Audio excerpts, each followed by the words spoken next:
I want this little basket of mandrakes taking a nap tattooed on me so bad. Lick, lick, lick, lick. I wanna eat your dick, but I can't with my nails, so I pick it up with chopsticks, bitch. How about hit me out? No.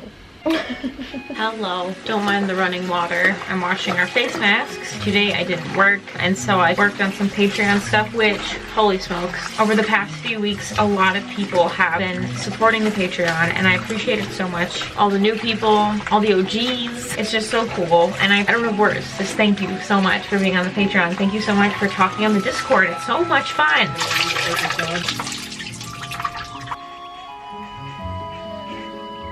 You wanna try some?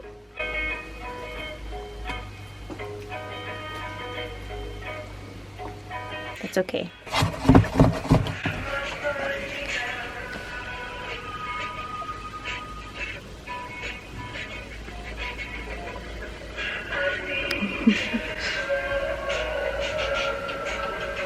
Good morning. Albus is playing. He's loud. That's just how it is. Reading has been abysmal. Your girl got hit with a migraine like no other. It's 6:30 right now. I'm getting ready to go to work. Lawrence got a new flannel. You know what that means? I got a new flannel as well. I think what I'm gonna do is read one of the first graphic novels of spooky time because it'll be a lot less painful to absorb. So I think Nimona is gonna be the first one. I'm excited. It looks so cute. And then after book club today, I can finish. I'm thinking of ending things in one sitting because oh my god, I'm so creeped out. Where is this going? What's gonna happen? What is happening? This is already such a trip, and I'm so curious to hear what Deidre's predictions are. What are even my predictions? I don't know. I can't. All right, let's check on our oatmeal. I'm gonna finish my oatmeal and I'm gonna go to work. I have a short shift. Everything's gonna be fine. See you soon. Bye. And now I'm home. There's construction outside. Albus has a crinkly toy. I'm not taking it away from him. He's happy. I'm sure we'll all survive. I got myself some Ben & Jerry's cookie dough dairy-free ice cream to eat it on the way home because it's over 80 degrees today. What the heck? I also got myself some artichokes. Those are cooking now. I gotta eat those as much as possible before this season ends, but they take about an hour to cook, so I'm also having some cherry tomatoes and Violife Greek cheese as a snack while I edit. I started Nimona on my break at work. It's so good. It's so cute. I love how it's drawn. I love that the text bubbles are handwritten. That just adds another fun homemade spice. When you've got a really bad headache and you still want to read, graphic novels are the way to go. So I'll check in later. I gotta get some stuff done.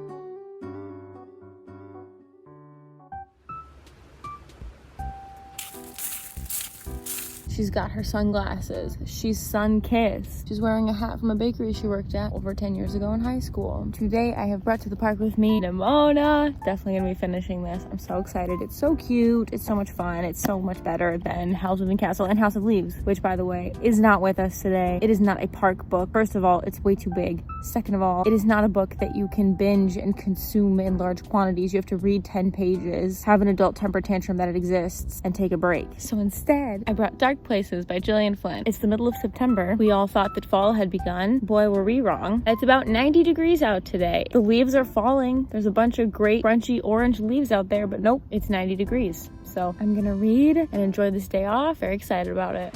I'm home now, and I've showered, and I've vacuumed, and I thought I killed my cat and cried for a very long time. To make a long story short, I had a blanket folded on the stairs, and as you know, our cat Albus is blind, and so he only recently learned how to work the stairs. Now we need to teach him stair etiquette, and so he oftentimes cuts you off on the stairs and then hangs out horizontal-wise, and you can't get around him. And so when I was going down the stairs and talking to Lawrence, I stepped on the blanket thinking it was Albus, but I tripped, and I just continued to squish the blanket, and I thought I was killing my cat. It was the scariest 3 seconds of my life. I was hyperventilating. I'm so glad, obviously, that that's not my reality.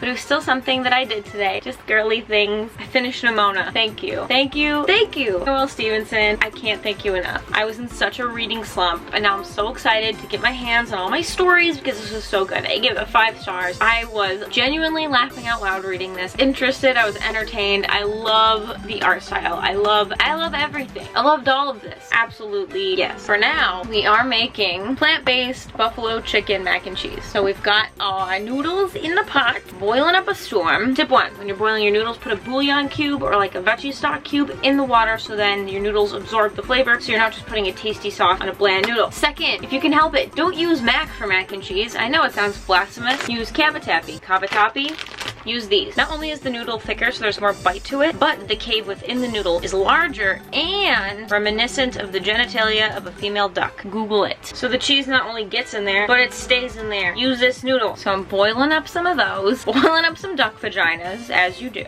as you should, like God intended. Preheat your oven to 350 degrees Fahrenheit, 190 degrees Celsius, and then, if you can, get some kind of plant-based chicken pieces, and you're gonna cut them into smaller pieces like this. But this is the kind of chicken I mean, that you can kind of shred, you know what I mean? You could dirty up an entire cutting board and use a knife, or you can just use kitchen scissors and not feel like you're better than anybody. This is what the finished product looks like. Cholula chipotle sauce is what makes it smoky and spicy. Really give it a good coating. I'm gonna put a little bit of cumin on mine and a little bit of funky soul spices. Mix them up. Do it in a bowl like this if you want to do the quick version. I personally really like to do charred onions and cooking them first. Drain your noodles. Save some of your pasta water for your roux. I wish I could do a beautiful pornographic cooking video. This kitchen ain't happening. A decent amount of butter. If you want better instructions on how to make a roux, I highly recommend looking it up on YouTube. So right now I have my butter slowly melting on low heat with the pasta water. You're gonna slowly add flour until it becomes almost like a dough looking thing. You're on a dirty dish right now, in a dirty bowl. Bear with me. To add a little bit, whisk, whisk, whisk, until it doesn't look wet anymore. Whisk, whisk, whisk. And looking like cookie dough almost. You're doing a great job. Even slower now, add your favorite plant-based milk. You want to add it slowly so you don't get any weird dough lumps. Add a bay leaf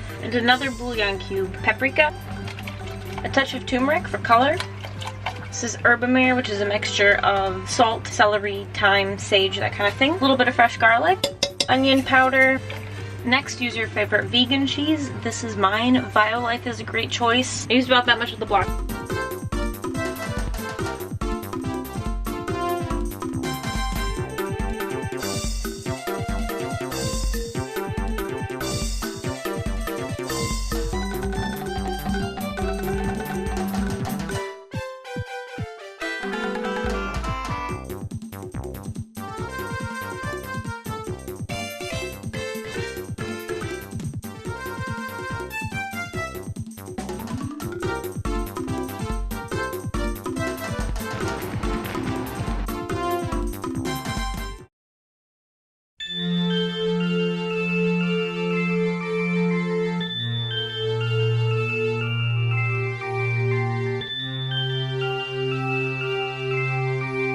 So as I was saying earlier about stair etiquette.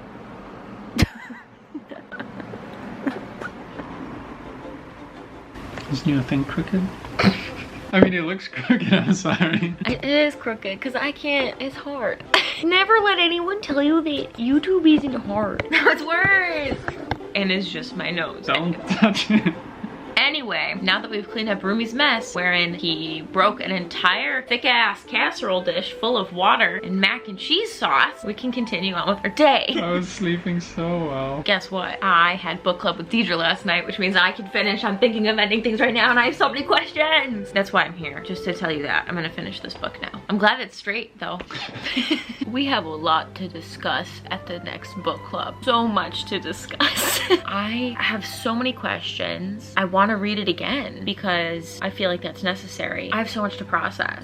Today I do something I've never done before. Hi, it's been a little bit. I got ready for work. I have to leave soon. I thought I'd make some more progress in reading before I leave, so I sat down, I read another 20 pages in House of Leaves, and dude, no. Just no. No. God, this ain't it. I'm really mad that this exists in this way. It's pretentious, it's try hard, and in none of the good ways. You see pages like this and you think, oh my god, there's a code, I have to crack it. But it's just nonsense. There was like a whole chapter on equations and the velocity of this and acoustics. It's like, you don't need to read that. What is the story? I would never know. I understand what you're trying to do, but the emphasis in that sentence is trying, not succeeding. This is not, ooh, I've never DNF'd a book before, ever. I've read through Eileen, dude. She's a pedophile. But in the end, how dare you take up this much of anyone's time just to say that you have and not bring anything to the table? I believe that there is a spooky story in here, but there are so many levels of nonsense and pages that do not need to be in there whatsoever. And I don't even mean the good kind of nonsense, like excessive description about the curtains in the haunted house or how scary the ghost was. No, just like absolute nonsense that takes up so much of your time and is not even related to what just Ew, dude. No, no, no, no, no, no. I'm not doing it anymore. I'm not even gonna try. And this is, I hate to be that guy, but this is, how do I put this? You know when someone's mansplaining, but unnecessarily excessively and convoluted, and they're like, oh, you just don't understand it because you're not smart enough like me. It's like, no, you're just, you can't communicate. That's not my problem. It's yours. So, life's just too short. There's someone in the Discord, Chase, is reading this, and he really likes it, and that's great. You're allowed to like things that I don't like. I'm sure there's some good stuff in there. I'm just not willing to sift through the mess to get to it. Life's too short. In the beginning of the book, the other was like, this book isn't for everyone. And it's like, yeah, I thought that was a spooky warning, not you letting me know that you wrote this as inaccessible as possible. Hey, Albus, I'm upset. Thank you, I needed this. I love it.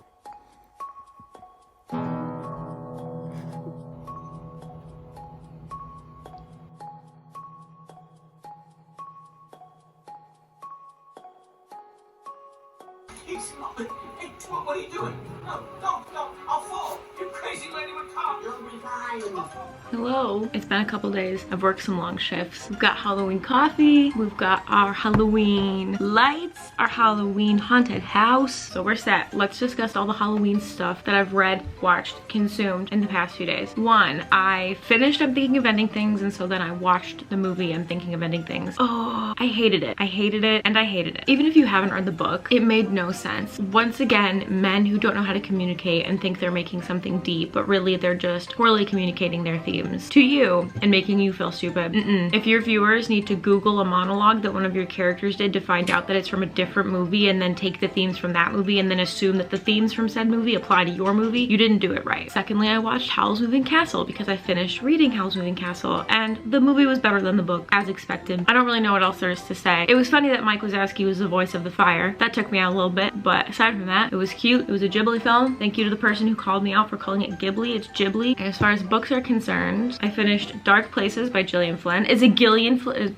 It's Gillian Flynn. Now I'm questioning all of my G's. Miss Flynn. I read Dark Places by Miss Flynn. It was okay. I gave it 3 stars. It was boring, but I wasn't bored, if that makes sense. I still cared about what happened. I didn't care about anyone in particular, but I wanted to see it through to the ending. It was just missing something big time for me, but it was still okay. I still liked it. And then I read the 2 Over the Garden Walls. They were cute. The only gripe I had with them is that I thought that these comics would be filled with Greg and Wirt, but instead about half of it is another random story from a different character, assumedly in the same universe. That knocked it down a little bit for me because I just want to follow Greg and Wirt forever, but it was still fun. It was still cute. It was still interesting. Drink every time I say cute. Depending on how late I get out of work, I should be having book club with Deidre about I'm Thinking of Ending Things. I cannot wait to complain to the high heavens about that horrible, horrible movie. And then we're starting The Whisper Man because that's our second Halloween book. In order to stay on track for September, because I have to read 11 books a month, I have to finish The Silent Patient, which I started already. This is so easy to fly through. Very interesting. It's got me already. And also I'm gonna read Capitalism Realism. Is there no alternative? I think I can do it. There's a little over a week left of the month. It'll be fine. I'm sorry for DNFing House of Leaves. Sometimes you just have to do it. I had to do it to him. I think that's everything. I have to work a late shift today, but before then I would like to edit this video as much as possible. That's all I've got going on. And then we're just gonna keep on vlogging, keep on reading, keep on doing things. So on that note, thank you for clicking, thank you for caring, and thank you for being nice. I will see you in the next one.